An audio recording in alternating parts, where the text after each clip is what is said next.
belajar Pancasila, beriman dan bertakwa pada Tuhan yang Esa, berakhlak mulia, berbhinneka global, gotong royong mandiri, kreatif dan bernalar kritis.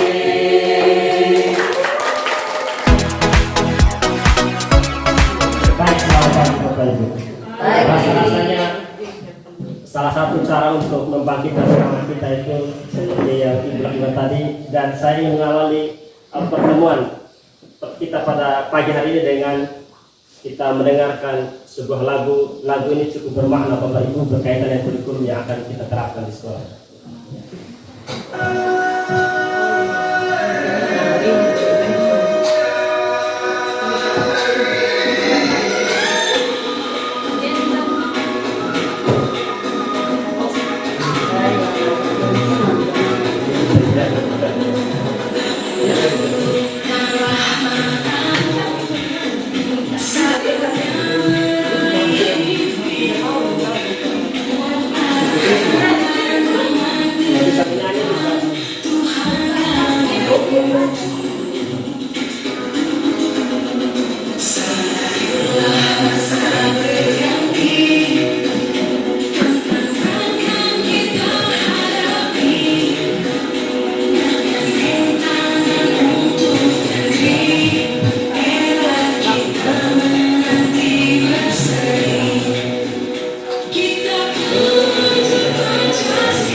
Pada kesempatan ini tidaklah tepat kiranya kalau saya membawa materi. Saya lebih ingin mengajak kita untuk melakukan sebuah refleksi dan diskusi, merefleksi apa yang sudah kita pelajari 3 hari ini.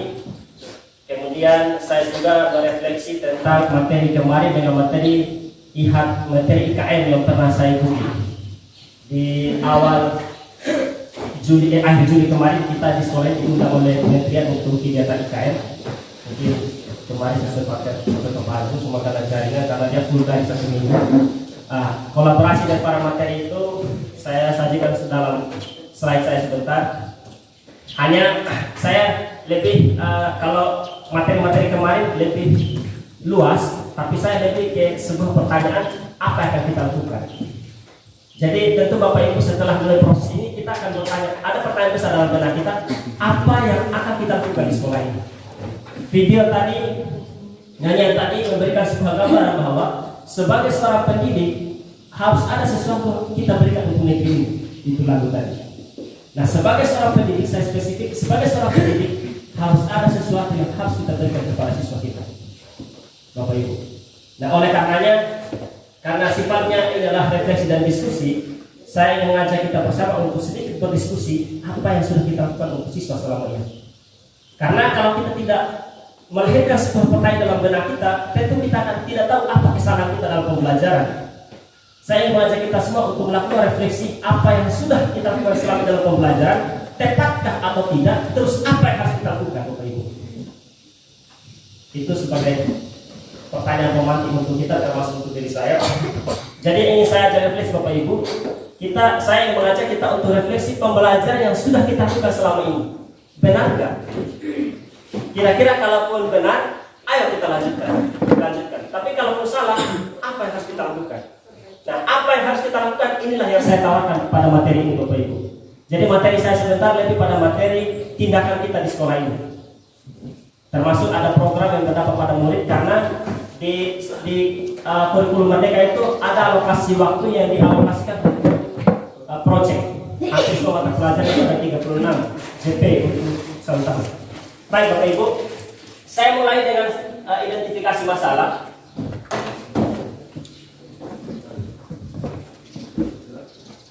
Oke, kita identifikasi dulu. Saya nanti kita ya saling sharing lah, saling berbagi. Kira-kira waktu kita melakukan proses pembelajaran selama ini, apa sih yang kita dapati dalam proses pembelajaran? Ada Bapak Ibu yang ingin kita saling berbagi lah. Artinya sebelum kita masuk pada tahap solusi. Jadi secara pribadi kalau saya ada beberapa masalah yang saya temukan dalam proses pembelajaran kita di sekolah, termasuk saya. Saya dalam proses pembelajaran itu lebih konvensional, monoton, ceramah itu dulu. Tapi sekarang berusaha belajar untuk perbaiki itu. Saya lebih monoton ceramah. Jadi di dalam kelas itu yang lebih aktif itu adalah guru. Siswa itu lebih menyimak saja. Ketika kalau guru bertanya, mengerti anak-anak, mengerti Pak, lanjut Pak. Sementara mereka tidak paham. Karena apa? Karena kita tidak mampu mengidentifikasi mereka apakah mereka paham atau tidak. Kemudian masalah lain dalam proses pembelajaran Bapak Ibu, mohon maaf kalau sering kita temukan guru titip catatan tanpa ada pembahasan lebih lanjut dari apa yang dititip. Bahkan masalah lain ada lagi dalam proses pembelajaran, apalagi di K13 banyak masalah Bapak Ibu karena fokus pembelajaran kita fokus pada materi. Kita tidak peduli apakah anak bisa, kita terserah yang penting materi saya tuntas dan sesuai KKM. Itu masalah besar di K13. Bahkan banyak ada anak-anak yang bisa makin bisa, yang tidak bisa makin terpuruk. Mungkin itu masalah-masalah yang sering kita temukan dalam proses kemarin Bapak Ibu. Bahkan masalah lain, kita tidak pernah peduli pada siswa. Apakah siswa itu mau bisa kok, mau tidak kok, terserah yang penting saya masuk. Mohon maaf, proses saya jalan, gaji pun jalan. Mohon maaf. Jadi berbagai masalah itu muncul dalam proses pembelajaran kita selama ini Bapak Ibu. Sepakatnya atau ada yang lain Bapak Ibu mungkin bisa menambahkan? Oke, pertanyaan Bapak Ibu, tentu dari berbagai masalah ini kita punya harapan. Kita tidak mungkin keadaan kita seperti ini Bapak Ibu. Harus ada sesuatu yang bisa kita berikan untuk negeri ini dan harus ada sesuatu yang kita berikan kepada siswa. Kita tidak ingin siswa kita ini begitu terus Bapak Ibu. Ada satu berita bahagia kemarin dari Pak Dole, kuliah gratis. Bagaimana kita persiapkan siswa untuk ini Bapak Ibu? Pak Dole kemarin saya sempat komunikasi, beliau siap membantu nanti. Artinya siswa kita harus kita persiapkan dari sekarang. Tentu yang mempersiapkan itu harus berangkat dari kita sebagai seorang pendidik. Saya tidak percaya bahwa kita semua Bapak Ibu punya harapan besar tentang hal ini. Dan apa yang kita lakukan pada hari ini harapan kita. Kita lakukan kegiatan IHT, kita belajar, kita ikut pelatihan, dan berbagai kegiatan lain kita punya harapan besar Bapak Ibu. Jadi beberapa foto yang saya ambil kemarin ini pertanda bahwa memang guru-guru itu serius untuk belajar dan serius untuk melakukan perubahan di sekolah ini.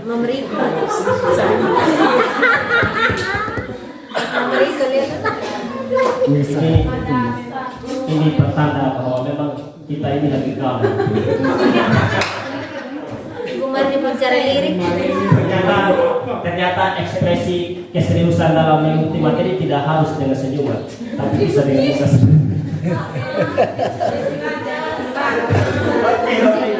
Tentu kita punya harapan. Harapan kita, saya garis besar bahwa harapan kita Bapak Ibu ada 3.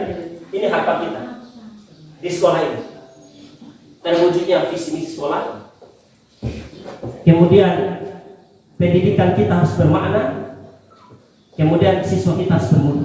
Dan tentu semua ini harus dibingkai dalam karakter profil pelajar Pancasila. Ini harapan besar kita Bapak Ibu. Tentu harapan ini bukan harapan yang mudah. Karena berangkat dari pembelajaran yang kita lakukan selama ini, mohon maaf termasuk saya, pembelajaran yang kita lakukan selama ini Bapak Ibu tidak bermakna. Tidak bermakna. Salah satu ciri pembelajaran itu bermakna adalah ketika siswa di kelas itu merasa rindu dengan kehadiran gurunya. Tapi selama ini Bapak Ibu, justru siswa tidak senang amat kalau kita masuk kelas. Bahkan mereka biasa-biasa saja. Jadi itu pertanda bahwa pembelajaran tidak bermakna, tidak membekas. Belum lagi siswa yang bermutu. Ukuran bermutu ini Bapak Ibu bahwa ada peningkatan pengetahuan, perubahan keterampilan. Dan kalau kita lihat siswa-siswa kita ini, bahkan ketika masuk di sekolah, kelas 1 baik-baik, kelas 2 muncul masalah video, HP dan sebagainya. Terkadang kita yang kelas 1 itu pintar, kelas 1 itu baik-baik dulu mereka. Oh, dia situasi. Kelas 2 mulai keluar karakternya. Kelas 3 mulai nakal. Seperti ada proses yang kita lakukan waktu itu yang ini. Dan ini pada hari ini dengan berbagai masalah ini, saya ingin menawarkan Bapak Ibu, menawarkan sebuah solusi, menawarkan sebuah PR untuk saya dan PR untuk kita, apa yang harus kita lakukan supaya harapan kita 3 ini terwujud. Wah, ini menarik. Tergantung dari kita sih. Makanya sebelum lagi saya mau bertanya Bapak Ibu, apakah kita menginginkan biasa-biasa saja ataukah kita ingin berubah Bapak Ibu? Karena begini, sejujurnya mohon maaf terlalu saya. Kita lihat bertahun-tahun, kita refleksi Bapak Ibu, sama saja. Maka RTP yang kita buat ini RTP copy paste. Saya juga yang copy paste, mohon maaf. Pelatihan yang kita lakukan mengeluarkan anggaran begitu besar, tidak ada hasil. Tidak hasil. Oleh karenanya, karena ini refleksi, jadi saya tidak hanya merefleksi diri saya, tapi kita refleksi bersama. Kita menginginkan sekolah ini Bapak Ibu yang tidak dikenal menjadi dikenal. Anak-anak yang sekolah di sini hanya karena pengaruh zonasi, hanya karena pengaruh di wilayah lingkup ini ada sekolah ini, tetapi tidak ada nilai jual di sekolah ini yang bisa ditampilkan keluar. Dan itu yang mau kita persiapkan Bapak Ibu. Mohon maaf, ini adalah pekerjaan berat. Kalau ini mau kita wujudkan, maka harus berangkat dari guru. Kita harus melakukan sebuah perubahan. Bagaimana perubahannya? Sebentar akan saya bahas. Apa harus kita lakukan Bapak Ibu? Dan saya yakin ketika yang sebentar saya sampaikan kita terapkan, perubahan di sekolahnya akan muncul dengan sendiri. Kita menginginkan Bapak Ibu generasi yang kita didik ini, ketika mereka tamat, kita akan menjadi guru yang dikenal karena jasanya. Kalaupun siswa tidak mengenal kita, Tuhan yang akan mengenal kita. Amin. Jadi kalau ingin dikenal, lakukan sebuah perubahan. Saya pikir kata-kata ini pas dah. Bapak Jun pas dah. Baik Bapak Ibu. Ini harapan kita ke depan. Terwujudnya visi misi sekolah, pendidikan di sekolah ini bermakna siswa kita bermutu. Tentu karena di KM itu di kurikulum merdeka itu ada bingkainya profil pelajar Pancasila. Anak murid yang kita didik memenuhi 6 komponen. Yaitu bertakwa Maha, bernalar kritis, mandiri, gotong royong, berketergantungan dan kreatif. Anak-anak ini yang akan kita siapkan ke depan Bapak Ibu. Nah, bagaimana cara mempersiapkan ini? Kita lanjut. Ini hasil survei saya Bapak Ibu. Saya kata dalam kelas itu sering bertanya. Anak-anak saya lanjut dengan siswa sering apa sih yang kalian inginkan? Ternyata yang pertama yang siswa inginkan Bapak Ibu pembelajaran yang menarik. Siswa itu sebenarnya bosan dengan pembelajaran kita, hanya mereka takut untuk menyampaikan. Karena siswa tidak pernah benar, guru selalu benar. Anda salah dipukul, boleh diam saja. Siswa Bapak Ibu menginginkan pembelajaran yang menarik. Sekolah sudah memfasilitasi, proyektor sudah ada, LCD sudah ada. Walaupun jaringan tidak ada, nanti sebentar saya sampaikan Bapak Ibu bagaimana cara bermedia tanpa jaringan. Supaya pembelajaran kita itu betul-betul menarik dan siswa itu kalau pembelajaran kita menarik Bapak Ibu, siswa pasti akan senang mengikuti pembelajaran kita. Sebaliknya, kalau pembelajaran kita tidak menarik, siswa itu akan jenuh, bahkan merasa tidak senang kalau kita masuk kelas. Itu yang pertama. Yang kedua Bapak Ibu, siswa menginginkan program itu yang berdampak pada murid. Begitu banyak program yang kita lakukan di sekolah ini tidak berdampak pada murid, lebih berdampak pada guru. Yang seharusnya Bapak Ibu, siswa kita ini bisa, cuman kita tidak fasilitasi mereka. Salah satu misalkan Bapak Ibu, dalam pemilihan OSIS, siswa bisa kita libatkan, tapi kita tidak berikan ruang kepada mereka. Dalam kegiatan misalkan kegiatan kemarin, kegiatan pagelaran seni, dan kepanitiaan sebenarnya siswa bisa kita siapkan Bapak Ibu. Dan dalam berbagai kegiatan lain di sekolah ini, termasuk kegiatan kelas meeting dan lain sebagainya, sebenarnya siswa bisa kita libatkan. Hanya memang kita tidak berikan ruang kepada mereka. Sebentar ada satu program yang saya tawarkan berkaitan dengan program berdampak pada murid. Apalagi sekarang menarik Bapak Ibu, karena Saya sejujurnya sangat senang dengan kurikulum Merdeka ini. Karena pembelajaran kita memang fokusnya ke murid, kemudian ada proyeknya. Proyek inilah salah satu ukuran bahwa materi kita itu siswa paham atau tidak. Itu menarik. Nanti di penjelasan berikutnya. Baik Bapak Ibu, hasil survei saya bahwa ada dua komponen ini yang siswa itu butuhkan Bapak Ibu dalam proses pembelajaran. Yang pertama adalah pembelajaran kita berikan itu pembelajaran yang menarik. Terus yang kedua ada program yang kita buat dan program itu berdampak kepada murid. Baik, kita mulai dari yang pertama. Pembelajaran yang menarik. Oke, Bapak Ibu. Karena di tahun depan kita ini sudah disuruh menerapkan kurikulum Merdeka. Dan sebenarnya tanpa menunggu tahun depan, mulai setelah kegiatan IHT pun dalam proses pembelajaran kita sudah bisa menerapkan kurikulum Merdeka. Kita pilih kategori mandiri belajar. Mungkin masih ingat Bapak Ibu mandiri belajar kemarin? Karena 3 komponen mandiri belajar, ada masih ingat? Mandiri belajar.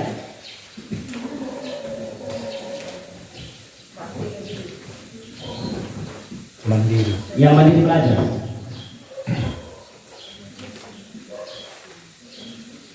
Ibu mandiri belajar.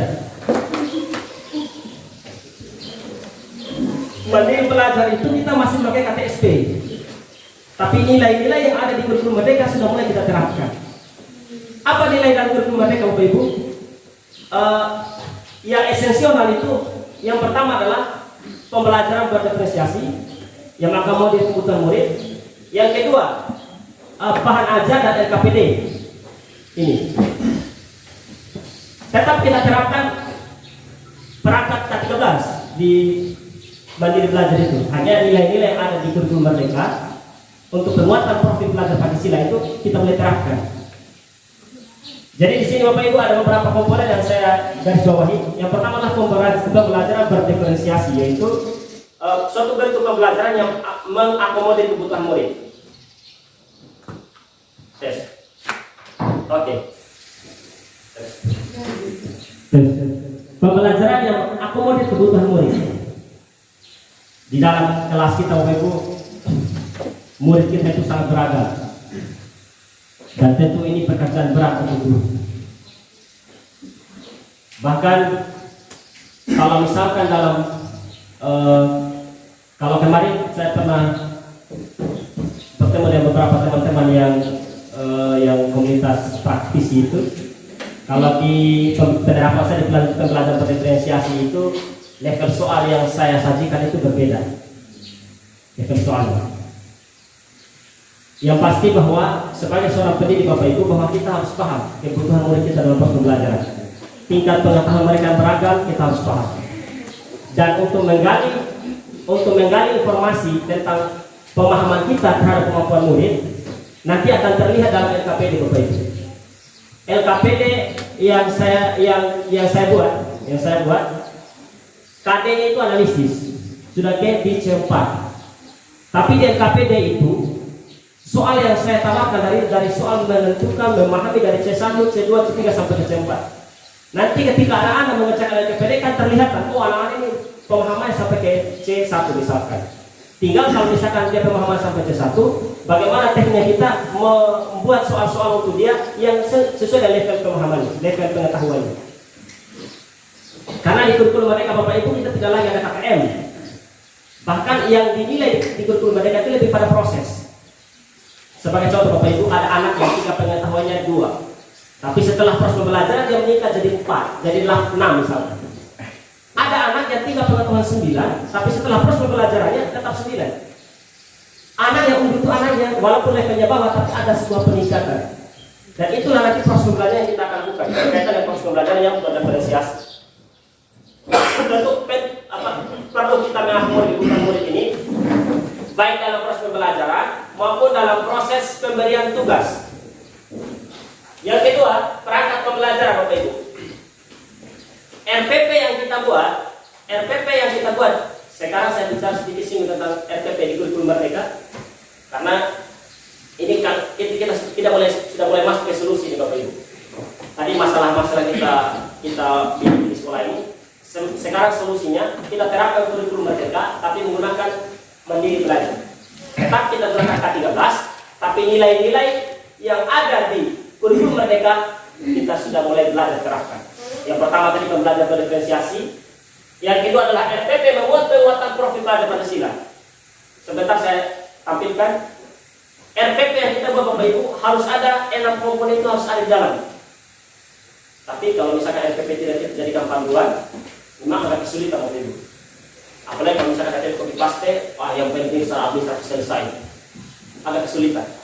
Tetapi kalau misalkan kita memang punya keinginan besar untuk melakukan sebuah perubahan di sekolah ini, kita gunakan RPP itu sebagai pengganti dalam proses pembelajaran.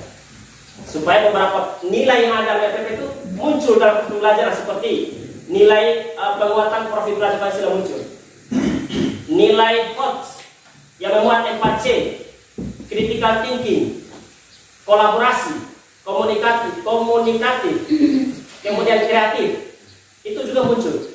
Kalau kita tidak buat dalam bentuk RPP sebagai panduan kita, maka pembelajaran kita itu akan melenceng. Saya juga melenceng sebenarnya. Tapi kemarin materi PPG itu kami ada tugas tentang itu, memang alurnya sesuai dengan PPP, ya, diajar untuk harus ke situ, supaya nilai-nilai yang diharapkan itu muncul dalam proses pembelajaran. Kemudian bahan ajar dari KPD.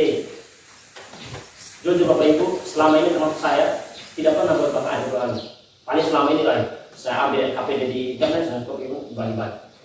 Tapi di kurikulum Merdeka kita dianjurkan untuk meniru, modifikasi sesuai dengan kebutuhan kita di sekolah ini. Contoh bahan ajar sebentar saya tampilkan bahan ajar dari KPD. Kemudian semua proses yang kita lakukan ini harus berbasis proyek.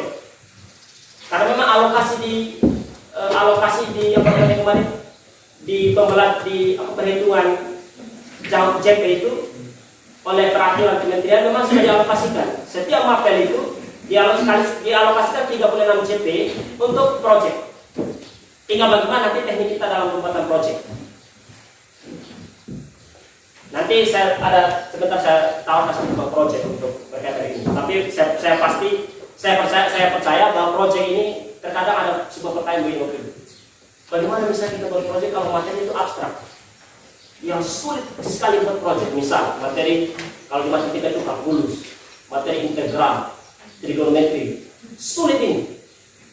Ternyata proyek itu tidak selamanya dalam bentuk kegiatan yang sifatnya ada hasil gitu, ada kegiatan di luar. Tapi proyek itu bisa dalam bentuk portofolio. Jadi nanti kalau misalnya mata pelajaran yang sifatnya abstrak bisa buatkan portofolio, itu nanti pada proyeknya. Tapi pada intinya setiap mapel itu wajib punya proyek Bapak Ibu.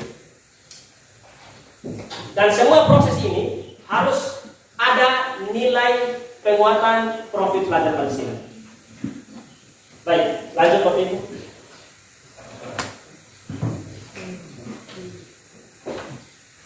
Oke, ini ada pertanyaan besar. Bagaimana cara menentukan berdiferensiasi? Pasti saya juga masih belajar Bapak Ibu. Bagaimana cara buat RPP yang memuat penguatan profil pelajar Pancasila? Kemudian bagaimana cara buat bahan ajar? Bagaimana cara buat LKPD? Bahkan bagaimana cara kita membuat proyek atau program berdampak pada murid? Ini pertanyaan-pertanyaan besar. Pertanyaan ini adalah pertanyaan berdasarkan kurikulum Merdeka. Karena di kurikulum Merdeka itu kita dituntut sebagai pendidik, kita dituntut melakukan ini. Baik, lanjut. Yang pertama tentang pembelajaran berdiferensiasi. Sebagai seorang guru kita harus tahu kesiapan belajar murid, harus tahu minat belajar murid dan harus tahu profil belajar murid. Pertanyaannya, hal ini selama ini Bapak Ibu kurang kita sentuh. Kita bukan hanya bicara tentang kesiapan belajar murid, kesiapan guru mengajar pun kita belum tahu. Bahkan ada banyak guru termasuk saya, kalau masuk kelas itu tidak ada persiapan. Pokoknya kalian itu ikuti saja, cap-cap. Karena memang tidak ada persiapan dalam proses pembelajaran. Tentu kalau misalnya kita tidak siap, siswa makin tidak siap lagi.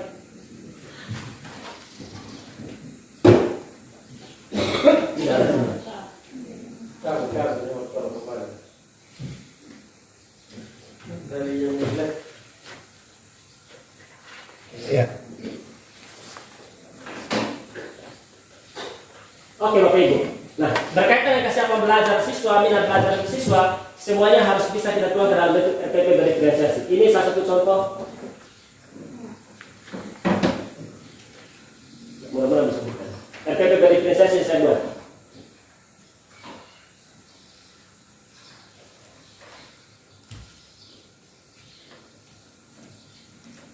Saya yakin Bapak Ibu juga sudah buat RPP mungkin. Karena hari ini tugas Itu kumpul.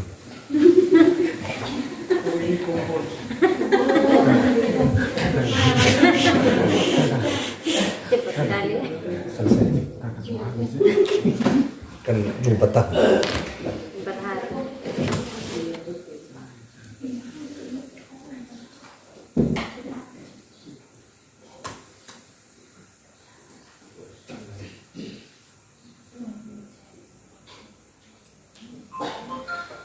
ini RPP-nya dulu hampir sama, ada kompetensi diklat dan seterusnya. Saya lebih bertajam ke sini karena tujuan pembelajaran juga hampir sama karena ada ABCD itu membuat itu. Lebih bertajam, bukan bertajam sih, memberikan gambaran saja saya buat. Nanti mohon izin kalau salah. Ada targetnya dulu. Ini target PPK dan target hotset. Target karakternya PPK itu profil yang sekarang kita ada profil pelajar Pancasila. Ada nilai religiusnya masuk, ada nilai berpikir kritisnya. Karena ini PBL dia berbasis masalah, jadi ada masalah yang saya munculkan dalam proses pembelajaran ini. Saya tampilkan semua supaya kelihatan.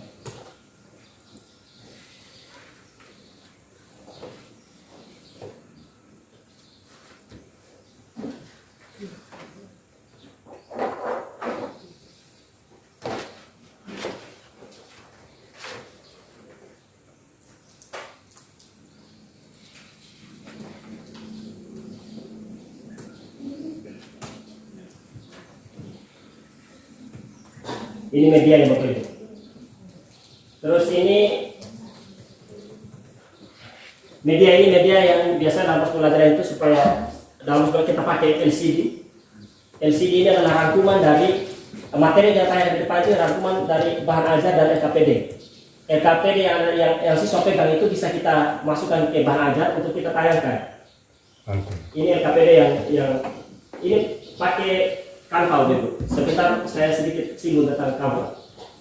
Ini LKPD. Jadi anak-anak kalau misalkan dalam LKPD itu Bapak Ibu dikasih gambar anak-anak untuk langkah-langkah pengerjaan, kita bisa buatkan apa? Tanda-tanda arah pengerjaan. Konsep.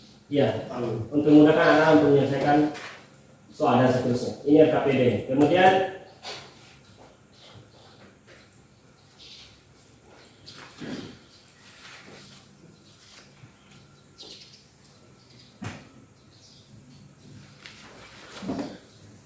bahan ajar. Bahan ajar ini adalah saya pikir kita paham rangkuman materi. Pada intinya Bapak Ibu dalam proses pembelajaran itu kita dianjurkan untuk menyiapkan bahan ajar dan LKPD. Serta rangkumannya itu dalam bentuk media pembelajaran. Kalau bisa kita pakai PowerPoint kita bisa buat. Bisa diambil dari materi LKPD ataupun dari materi bahan ajar. Kemudian Bapak Ibu selanjutnya itu tadi LKPD saya sudah tayangkan tadi. Saya sedikit singgung tentang ini, Canva. Saya menawarkan Bapak Ibu, pemerintah ini kan sudah bayar ini Canva for Education ini. Jadi kalau misalkan kita tidak pakai kita rugi. Yang bisa manfaatkan Canva for Education itu hanya guru yang punya akun Belajar ID. Saya yakin Bapak Ibu sudah punya semua sudah akun itu. Asiknya di Canva Bapak Ibu, kalau kita buat slide, bisa buat video. Bisa buat video, spanduk, yang buat banner itu selama ini kan kesulitan edit dan sebagainya. Di Canva kita masuk saja, pilih saja sesuai dengan yang kita inginkan. Termasuk video, termasuk ada semua di sini komponennya. Ini foto tentang apa ada semua tertulis. ada komponen sini. Biasanya template-nya banyak sekali. Nanti Bapak Ibu, kemarin saya sempat share di grup cara mendaftar akun belajar ID itu ke Canva.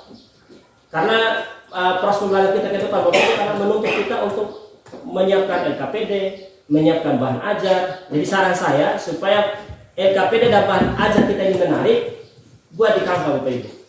Tidak perlu ketik, nanti Bapak Ibu bisa download. Misalkan ada materi di Word, copy atau pakai tool apa itu yang pakai potong itu. Oh, ini print screen. Iya. Ambil itu, pindahkan, tempel di sini. Ambil itu, pindahkan, tempel di sini. Iya. Nanti kan biasa kan begini Bapak Ibu, kita pengen dapat materi di internet. Misalkan saya bahas tentang apa ya, tentang lingkungan. Materi poin-poin tentang lingkungan saya di internet. Banyak sekali.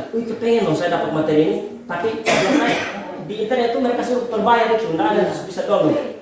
Bapak tinggal potong saja, potong, simpan, pindahkan, muat di sini. Bisa dikreasikan. Nanti materi-materi itu juga kalau Bapak Ibu ingin unduh dalam bentuk video, bisa.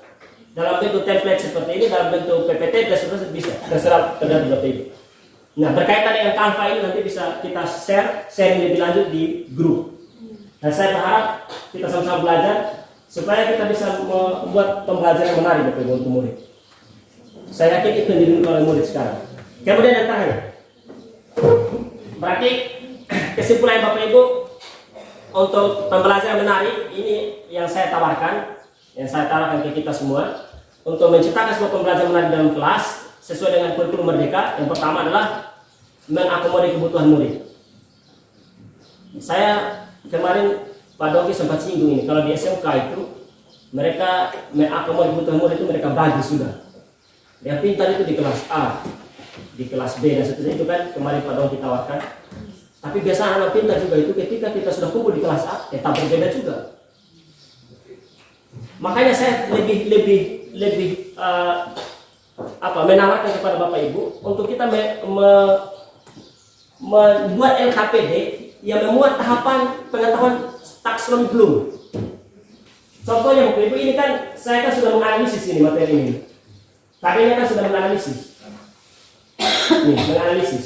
Tapi di LKPD yang saya buat ini ada tahapan dari C1, C2, C1 itu menentukan ya. Menentukan. Ini tahapan C1. Menentukan ukuran pemusatan data ini. Jadi siswa yang disuruh angka yang paling kecil apa ini? 5, masukkan 5 sini, 6, 7, 8, 9. Angka 5 ada berapa di atas itu muncul? Ada 1, 2, 3, mereka buat turusnya. Ini menentukan ini, tahap C1 ini, SMP. Nanti ketika mereka sudah masuk ke tahap ini, memahami, dia mulai bertahap. Ini X dikali F ini sudah mulai masuk ke tahap C2. Dia bertahap. Jadi anak-anak ketika kita berikan LKPD sesuai dengan tahapan taksonomi Bloom itu, dia akan kelihatan, oh anak ini tinggal mampu hanya sampai di C2 atau C3. Tinggal bagaimana nanti kita fasilitasi dalam ulangan kok, dalam pemberian tugas kok, sesuai dengan kemampuannya. Nggak usah pusing tentang anak, oh kamu itu tidak bisa, tidak ada bahasa begitu. Anak itu sampai situ cukup kita fasilitasi sampai di situ.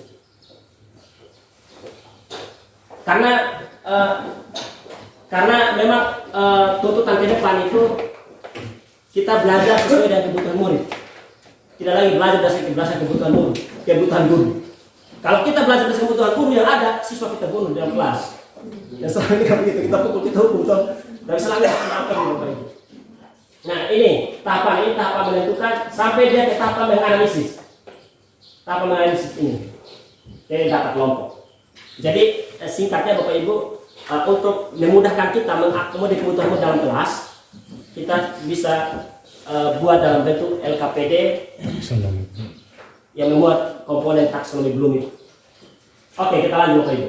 Selanjutnya program yang berdampak pada murid. Banyak program ini, cuma saya pikir satu. Program berdampak pada murid ini salah satu program yang saya presentasikan di kegiatan calon guru penggerak kemarin sama instruktur kementerian. Karena kita dikasih tugas untuk membuat sebuah program di sekolah itu apa yang dilakukan. Dan saya membuat program yang saya berikan nama program itu adalah GELISA, Gerakan Literasi Sekolah. membaca, memahami, menguraikan. Karena saya beralasan Bapak Ibu kenapa saya angkat masalah literasi ini, dan saya berharap Bapak Kevin nanti bisa sahkan ini program supaya bisa diterapkan di sekolah ini. Ada beberapa alasan saya Bapak Ibu kenapa program ini yang saya angkat. Yang pertama, dalam proses pembelajaran Bapak Ibu, ada siswa ketika kita tanya dia akan diam. Dia siap mati daripada dia menjawab. Oh ini udah saat ini sampai kita mengalas. Bahkan ketika dalam proses belajar, misalkan apel pagi kita ada siswa saja, misalkan depan ada yang bisa ingin bercerita, tidak akan ada yang mau. Sebab ini. Jadi singkatnya ada 3 alasan. Alasan saya pertama adalah kepercayaan diri. Siswa yang percaya diri. Kepercayaan diri mereka itu rendah. Yang kedua, wawasannya kurang. Itu kalau wawasannya ada, pasti akan mempunyai rasa percaya diri. Yang ketiga, tidak berkembang. Mungkin masih ada yang lain, Bapak Ibu. Alasan anak-anak dalam proses pembelajaran ini berkaitan dengan literasi. Literasi siswa kita itu sangat rendah. Dalam proses pembelajaran, apalagi yang teman-teman yang Bapak Ibu yang jurusan PKN Bahasa Indonesia, itu yang diketahui. Ketika ditanya ke siswa itu setengah mati siswa. Perbenaran kata murid kita dalam otaknya itu mereka bahasakan, uraikan itu sedikit sekali. Dan ini menjadi tolak ukur kalau kita ingin bangun siswa hebat, harus berangkat dari itu.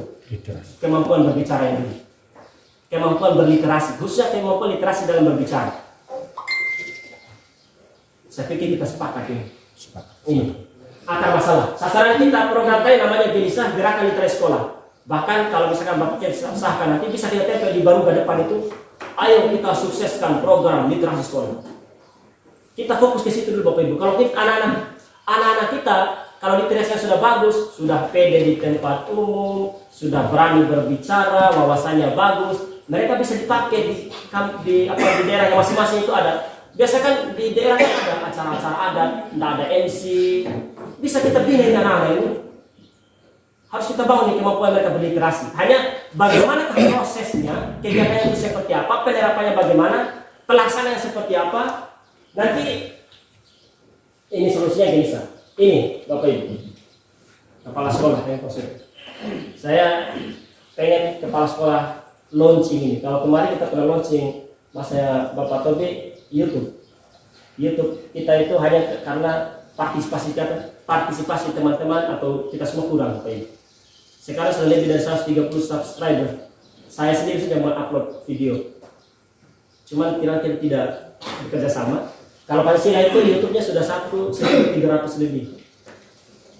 Saya sudah 100 lebih. Kalau Bapak Ibu 40 orang bergerak, bayangkan 4 dikali 130 yang sekarang kita sudah bisa dapatkan 5.000 subscriber. Cuma kan kita tidak berjalan.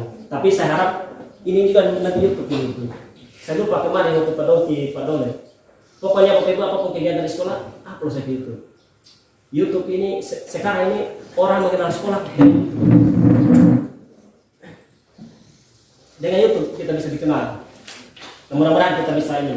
Nanti berharap. Kemudian yang dilakukan oleh guru Bapak Ibu, sosialisasi kegiatan tadi. Kita sosialisasi ke anak-anak. Literasi ini Bapak Ibu bisa kita hidupkan dalam proses pembelajaran. Nah, selama ini kan yang diterapkan di sekolah-sekolah itu literasi 15 menit sebelum pembelajaran. Itu tidak berlaku untuk SMA, SMP, SD ya, bisa lah. Tapi literasi pembelajaran itu bisa kita munculkan dalam proses pembelajaran Bapak Ibu. Berikan mereka pertanyaan-pertanyaan romantik yang buat mereka itu berpikir dan berbicara. Arahnya begitu saja. Ketika mereka berpikir berbicara, otomatis ketika kita berikan pertanyaan romantik, anak itu akan berpikir dan perbenaran kata dalam pikiran itu akan mulai bertambah. Dan kalau pikiran itu sudah ada, perbenaran kata sudah ada, maka mereka akan berbicara. Jadi dalam proses pembelajaran Bapak Ibu kita bisa kembangkan ini untuk menyelesaikan kegiatan ini Bapak Ibu. Kalau saya ini tawaran saya, kalau misalnya kita semua sepakat dalam proses pembelajaran itu nilai-nilai literasi munculkan Bapak Ibu. Contoh misalnya dalam matematika misalkan saya belajar tentang dimensi 2. Oke? Misalkan anak-anak tinggi jarak antara tembok dengan pelafon ini 2 meter. Kemudian jarak meja ini adalah sekitar 30 cm. Kira-kira berapa meja saya butuhkan untuk sampai ke sana? Itu pertanyaan pemantik Bapak Ibu. Jadi anak-anak itu bisa berpikir, oh gini, mulai berliterasi. Jadi saya sangat berharap Bapak Ibu kalau kita ingin mensukseskan kegiatan Gelisa tadi itu, bukan semua guru ikut berperan. Sosialisasikan anak, bawa anak itu untuk belajar, untuk membaca.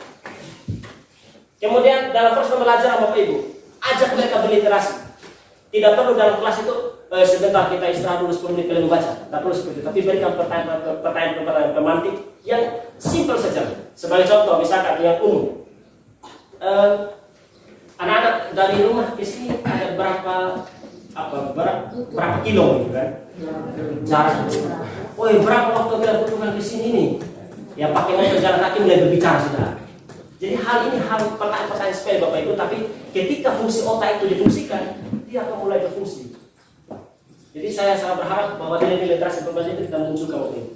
Kemudian literasi pagi, ini sudah mulai masuk kepada program dalam pelaksanaannya.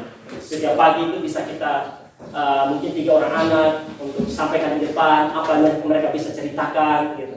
Baru kita kasih skor. Oh, anak ini skornya sekian. Nanti kalau sudah sampai 1 bulan, anak yang skornya tinggi kita kasih piagam penghargaan, ditata kepala sekolah dan sebagainya. Ini pekerjaan sepele Bapak Ibu, tapi motivasi besar untuk siswa. Oh, dia dapat. Oh, pelajaran yang lain. Jadi hal-hal kecil begini Bapak Ibu kalau kita fungsikan di sekolah ini, saya yakin nilai-nilai literasi itu dengan sendiri akan muncul. Kemudian siswa, ya siswanya cuma 3 harapan. Mereka itu nanti di rumahnya sering membaca, membuat rangkuman, kemudian bicara.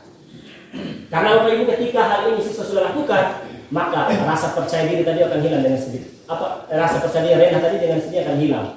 Dia akan berani berbicara. Kalau siswa sudah berani berbicara Bapak Ibu, sudah rasa percaya diri tinggi, mereka bukan hanya akan tampil di sekolah, tapi di luar sekolah mereka akan bisa tampil. Dan itu yang dibawa bukan dia, yang dibawa adalah nama sekolah. Oke Bapak Ibu.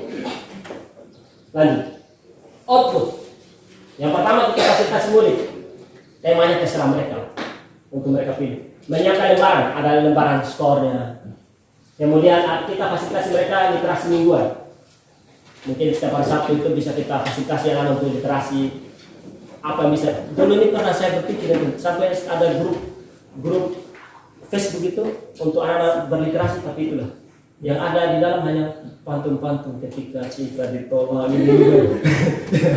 Oke, kemudian berikan penghargaan. Oke, ini harapan besar Bapak Ibu. Gerakan literasi sekolah. Saya berharap ke depan sekolah kita ini jadikan program. Dan teman-teman jurusan PKN, jurusan bahasa bisa masuk di dalam, sejarah bisa masuk di dalam ini. Jurusan pokoknya mata pelajaran yang ini bisa bekerja. Bahasa Inggris juga bisa masuk ke dalam. Literasi dalam bahasa Inggris, pidato, kata-kata perkenalkan dengan bahasa Inggris, banyak ini. Teman-teman bisa kolaborasi dalam supaya proyek yang diinginkan oleh kurikulum itu berjalan. Jadi satu program itu tidak harus satu guru, bisa guru saling berkolaborasi Bapak Ibu. Oke, saya pikir sekian program terakhir saya. Harapannya bahwa pada inti materi yang saya sampaikan itu bisa berjalan Bapak Ibu. Yang pertama adalah kita siapkan murid untuk pembelajaran yang menarik dalam kelas. Terus yang kedua Bapak Ibu, kita siapkan program yang berdampak pada murid. Dan yang terakhir, sekian dan terima kasih.